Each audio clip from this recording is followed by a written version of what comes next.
Hey, Sister Kate here. Yes, we are back at Shofar Mountain. Our trip is over. And I've put up a couple of videos since I got back.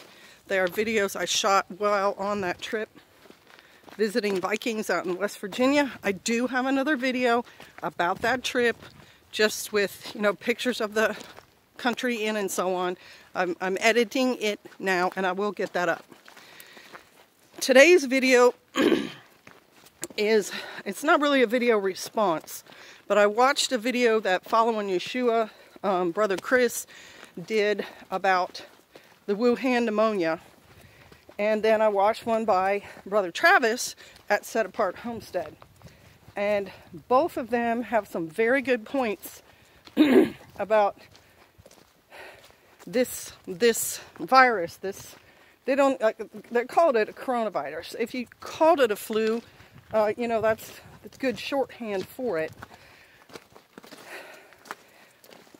I wanted to put out another video because I just did one, and I've said things about the flu and this virus in the past, but I want to reiterate them because the most important thing for you all to know is fact versus fiction, things that you need to be concerned about.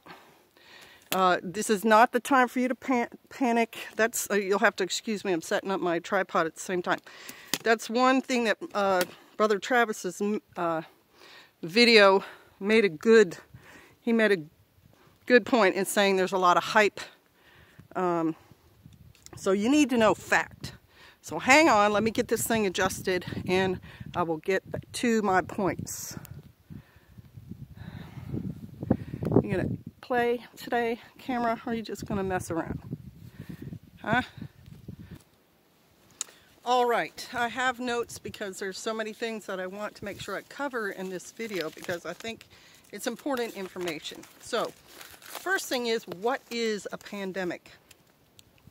Because people are bandying that word around, and it's a point where people say, oh my gosh, you know, they start to panic.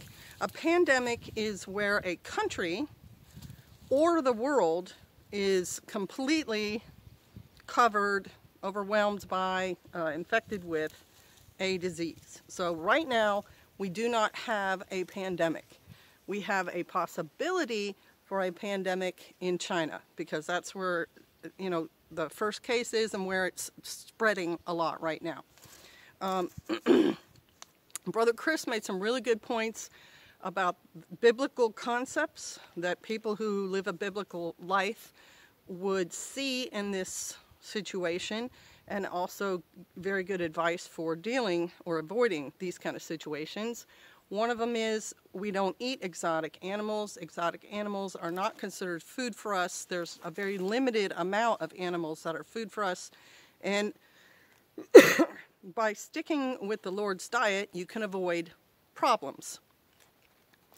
And also he quotes Leviticus and Genesis where, you know, come out of her my people so you don't suffer their plagues. The Bible is very specific that you should not be living in situations where house upon house and, you know, rooftop next to rooftop. We're not meant to be that enclosed and stacked on top of each other. So that's one of the things I really liked about his video was he started out with that.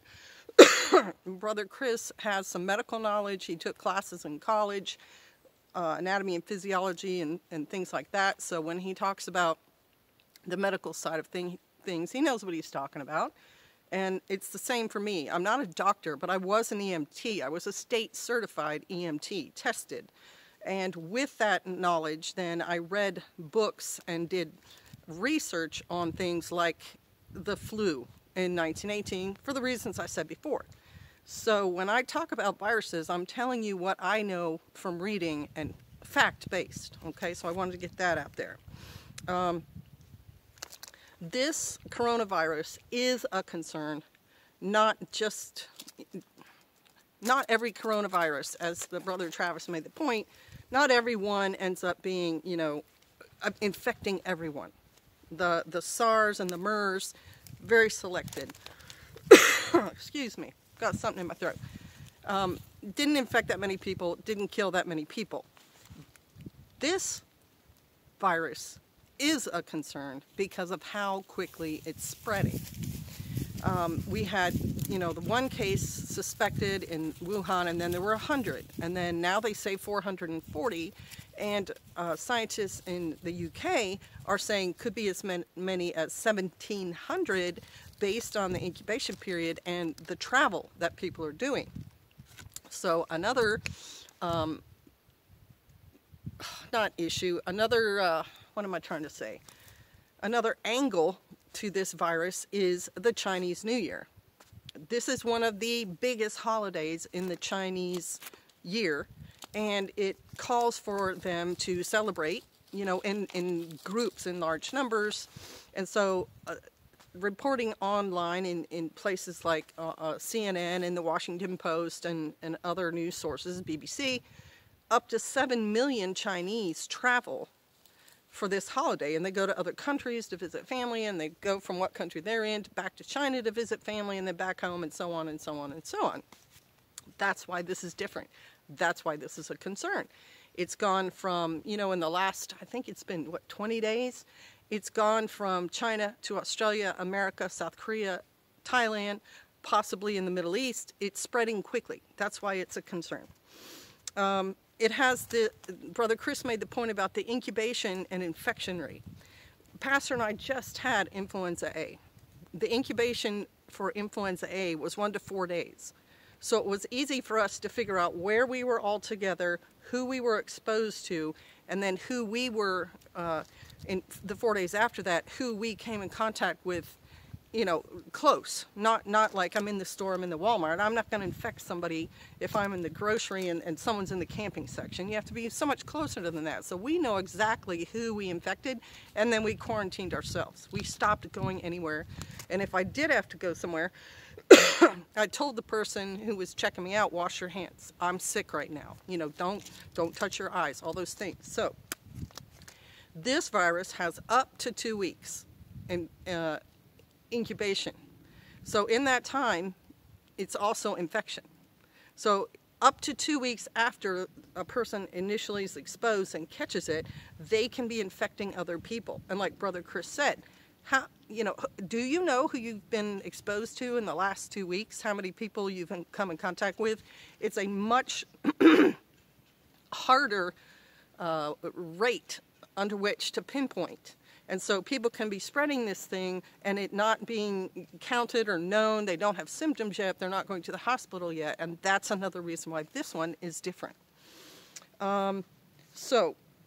There was some internet talk about the grand solar minimum and the reduced radiation possibly affecting the virus, et cetera, et cetera. I don't agree with that. Viruses they're a cell, okay? And they have to have a host. So it doesn't matter what's going out in the outer space. I don't think they're floating down, but there is no research on viruses in outer space right now. The viruses that we've had in the past, scientists have already looked under the microscope and figured out. The 1918 flu, they're now saying, was a combination of the avian flu and H1N1. They figure out these viruses and they figure out the sources, and most of the time it's linked to animal DNA. Ducks can have the flu. And then if you're living in really close quarters with these ducks, eventually the avian flu happened, or chickens. It mutates, so it's mutating in the duck, and then it mutates to where it will get in a human. So another concern about this virus is how quickly it went from that market with the animals in it to jumping from human to human. That's a huge leap, and it's a leap that doctors are looking for on how seriously to take this virus. So you need, I'm giving you, this is like the 4th point I've given you, that you take this seriously, that you watch it and be prepared for if you have to quarantine yourself, if you have to treat yourself, etc. Also, internet buzz about there being a patent on SARS and MERS and so on. Maybe. You know, maybe Merck is trying to come up with a vaccine for it, so they patent the thing so they can study it and come up with a vaccine. I've said it many, many times in other videos. Viruses go about 21 days. So if you catch it, you are going to go through all the symptoms that come with having that virus. You cannot treat it with an antibiotic. It doesn't respond. Antibiotics kill bacteria. If you got a bacterial infection, like a strep throat or a sinus infection, from your virus, that's what the antibiotic would treat. That's why colloidal silver would kill your strep or your sinus infection, but not kill your cold. There are antiviral meds now. Tamiflu is one of them. They only have a few. And the thing about a vaccine is, with the mutating and so on, you can be studying and coming up with a vaccine, and then 6 months later it's mutated enough that your vaccine won't work for it. And vaccines take time to develop. So that's why there's not one right now, as far as we know, for this flu. The other thing is, if you've had a flu, you will be immune to that flu coming back around again. So if influenza A makes its rounds again, Pastor and I are not going to get it. But if something different shows up, it's, you know, maybe we're immune, maybe we're not. And as I explained to you, that's why I didn't feel like I should be getting a vaccine every year, because it's not guaranteed to be working even on the flu that they've got going around that year. So, talked about that. Another reason, and I've made this point, but from a different angle, about this virus, is that H1N1 and others that we've seen in the last 10, 15 years were not so easily spread. They didn't hop and go continental the way this one did. Both brothers made the point that there's not a high mortality rate with this virus right now. 440 plus people infected in China, 6 deaths, 9 deaths. There's different death rates being reported right now. But that's not a lot. Brother Travis made the point that Ebola had a much higher 70 to 90% death rate. Right. But Brother Chris's point that if it spreads so quickly and a lot of people get it, then in a city of 7,700,000 people dying from it, or 70,000 people dying from it, it's a lot. And it's not so much the death rate where this becomes a problem. It develops into a bigger problem. Over time, it would be a huge problem if it went worldwide. Brother Chris talked about the quarantining in China. That's where your problems start. And you need to do it. I mean, I'm not saying China's taken a wrong step. They're absolutely taking a correct step to quarantine Wuhan and the city next door.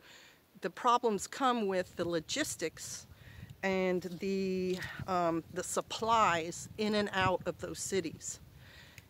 The one city, I know I've bandied some words about, I think it was 11 million live in Wuhan. If you quarantine and shut down all traffic and everything, now you have 11 million people who cannot do what they normally do. All the businesses in the city are affected. How much food does that city have to feed that population right there?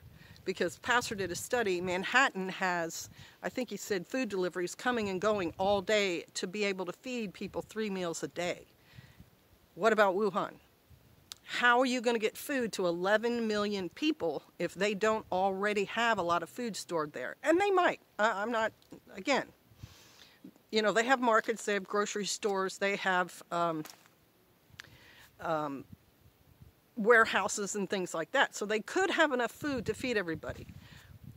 But when that food runs out, now you've got a logistical thing where you've got to get food to them, but you can't let the people inside that quarantine infect the people showing up to bring the food, or the people bringing the food are going to carry it out. That's a problem. It's a problem on maintaining order in a quarantine city, because people who are criminal, who don't care about other people, may start trying to prey on everyone because nobody can leave. Things like fires. If a fire breaks out in a city that's quarantined, the people in the city are going to have to deal with that fire, but it could get out of control. So that's where the issue becomes a huge deal. It's the same with the Australian fires. We don't even hear about them now. And they were a huge deal in Australia. Enormous loss of life, loss of the animals, loss of homes, and just huge. The problem with the fires is not just the immediate burn, it's the aftermath. It's all the people who are homeless. How do you get shelter for them? Where do they go? how are you going to get your animal numbers back up for your, your biome on your continent? So we're talking about this pneumonia, I'm calling it Wuhan pneumonia also, is the enormity of the problems it could cause. Now, I forget which brother made the point, if it goes to a third world country, the chances of it spreading are bigger than if it goes to like a first world country like America. The man in Seattle gets quarantined in the hospital. They're pretty good at doing all the washing and the masks and everything for the medical caretakers. Probably not going to be much infection spread there. But who did he come in contact with before they figured out he was sick, right? And you've got the 5 or 6 airports that are starting to test people for symptoms now. That's going to have to spread to more airports, more train stations, more bus stations as more cases come up.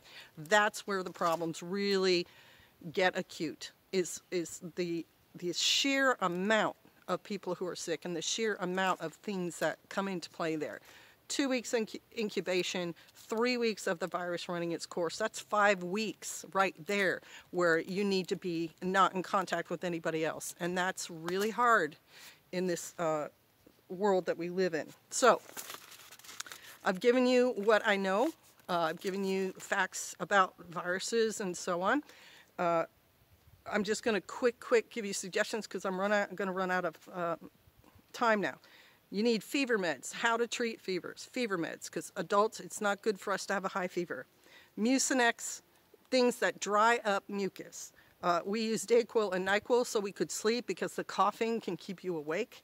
And anything with menthol, cough syrups with menthol, cough drops with menthol, plants with menthol, peppermint, wintergreen, eucalyptus oil, all of those things have menthol and they relax the bronchial tube. So these are things you need to stock up on now. Keep your eyes on the news. If this thing gets to your local area, that's when you need to shut down.